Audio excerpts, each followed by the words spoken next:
Calculus Unit 5, Lesson 5, Inverse Trig Functions, and we're only going to look at differentiation.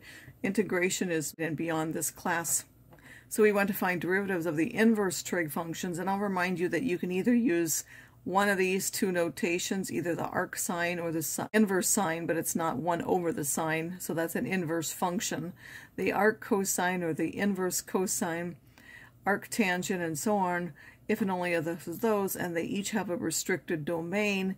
The ones for sine and the related one, tangent and cosecant, are all on the range minus pi over 2 to pi over 2, and then the ones with cosine, secant, and cotangent, they all have a range from 0 to pi.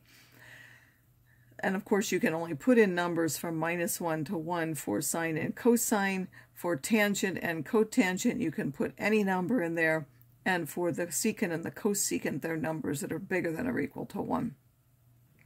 You can draw a picture that goes with them. So if you have the cosecant of y as x, then this is the angle. So if this is our angle y, and we want now the cosecant to be x, which means the sine would be 1 over x, so that would be the opposite over the hypotenuse, and then this would have to be our third side by the Pythagorean theorem, then y would have to be the inverse sine of 1 over x.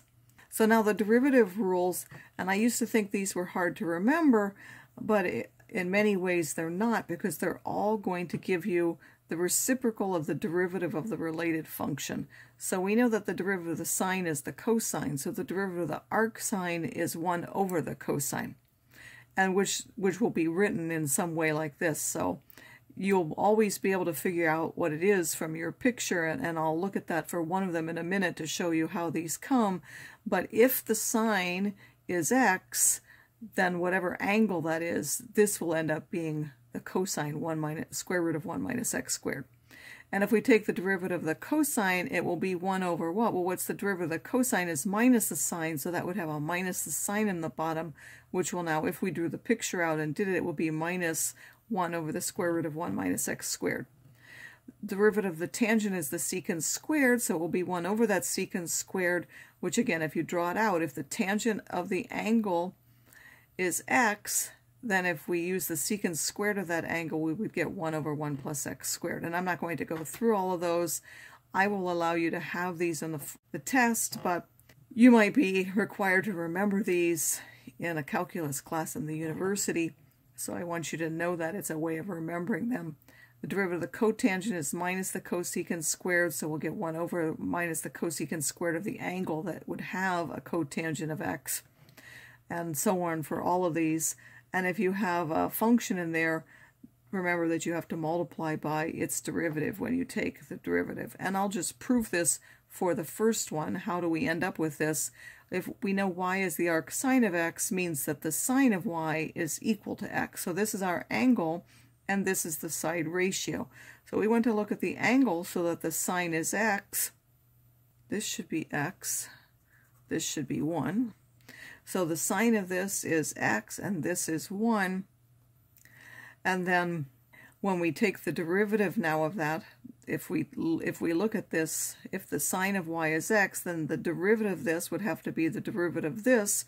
Of course, the derivative of sine is the cosine times the derivative of y with respect to x, and the derivative of x is just 1. So now when I solve for the derivative of this, that would be 1 over the cosine of y, and the cosine of y is the square root of 1 minus x squared over 1, which is just 1 minus square root of 1 minus x squared. So that would give you this when you do it.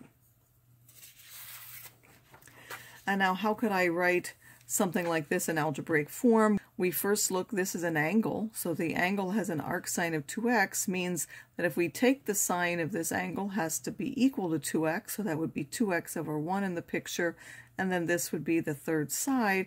And then when we want the cosine of that side, that would simply be this over 1, which would end up being the square root of 1 minus 4x squared. So now how can I find the derivative? Again, you're going to take twice, and then you have what? 1 over, and for the sine it is 1 over the square root of 1 minus whatever's inside squared, which is now this x minus 1 squared, and then you need to multiply by the derivative of this, which is 1, which will give you 2 over that when you simplify this. The arctangent of e to the x, well, the derivative of the arctangent is 1 over 1 plus x squared. So we would do 1 over e to the x squared, and then we have to multiply by the derivative of that e to the x, which is just e to the x, which will simplify to this. Now the derivative of the sine is the cosine, so we would get the cosine of that, and then we need to multiply by the derivative of the arccosine of t, which is minus this square root of 1 minus t squared, and then the cosine of the arccosine is just t, so we would multiply that and end up with this. Or you could go directly like this. Theta is now the arccosine of t, means the cosine of theta is equal to t. And then the function of t that you would get is the sine of that would be the sine of theta. Well, the sine of theta is just the square root of 1 minus t squared, and then take the derivative of that and end up with this. So you could do it either directly using what you know about arccosines, or you could change it into the sine function first and then take the derivative of that function. You could also use this in applications. You have an airplane that flies at an altitude of 5 miles toward a point directly over an observer. So if you have, here's an observer, and you have a plane flies at an altitude of 5 miles, so he's up here at 5 miles, and he's going directly over a point where he's over the head. The angle of elevation from here to here, which is theta. And then we know that the tangent of that theta is 5 over x, where this x is the distance. So if the speed of the plane is 400 miles an hour, find the change in this angle. Or if x is the horizontal distance, then the tangent of theta, I said that. So the speed is 400 miles, and find d theta dt, meaning how much this angle would change when x is 10 miles and when x is 3 miles. So first of all, we're told this, so we didn't really need to draw the picture, but that's where that came from. So how would I find d theta dt?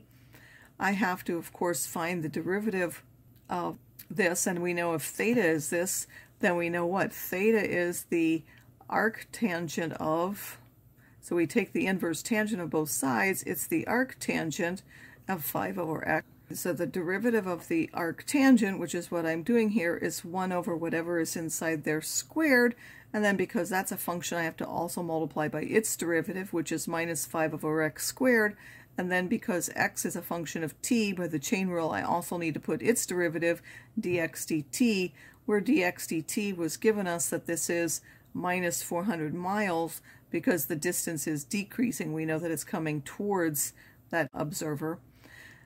So now if I'm simplifying this first, and then when x equals 10, of course, you're going to do what? You're going to put x is 10 in here, and dx dt is minus 400, which would be the angle is changing at 16 radians per hour. When it gets closer to 3, that angle would be increasing at 58.8 radians per hour.